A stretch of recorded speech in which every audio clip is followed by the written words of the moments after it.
For this problem, we have a word problem. So we're going to create two equations.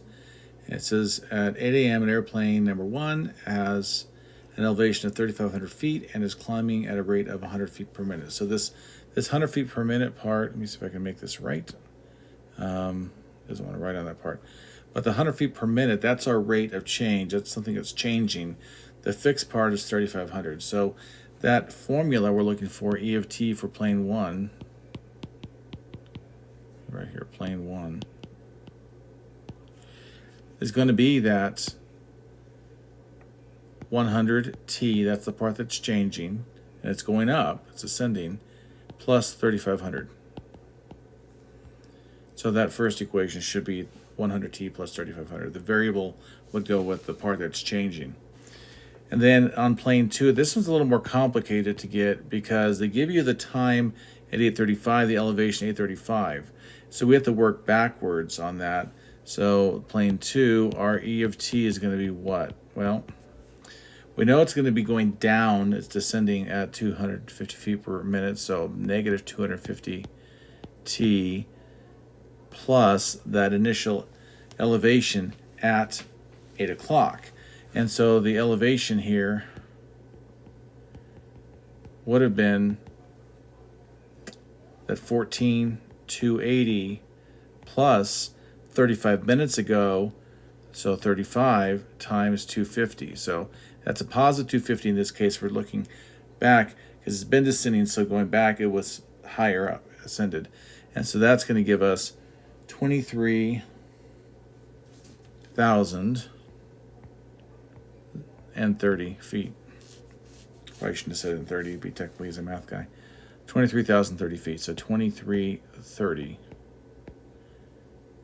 030. Okay, so that's the first two parts.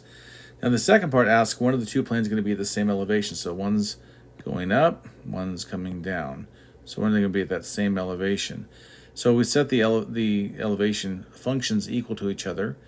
So we have 100t plus 3,500 equals negative 250t plus 2330. Keep forgetting that zero there. So I'll add the 250t to both sides. I'll subtract 3,500 from both sides. And we end up with 350t equals 19,530. And we divide both sides by 350. And t would be 55.8. Clean that up. 55.8 minutes. So that's the answer to that part 2 there. Part 3 says what's the elevation. So for part 3, this is part 2. So for part 3, what's the elevation? You can pick either of these equations to come up with that because they should both be the same. So, and you could double check with putting in the second one to see if it's the same. But E of 55.8 is going to be 100 times 55.8 plus 3,500. And that's going to be 9,080 feet. Now, that's a very reasonable answer. So we're talking about an elevation that's going to be less than 14,280 and more than 3,500. Okay, that works. So that's a reasonable answer, and that is actually the correct answer. Hope that helps.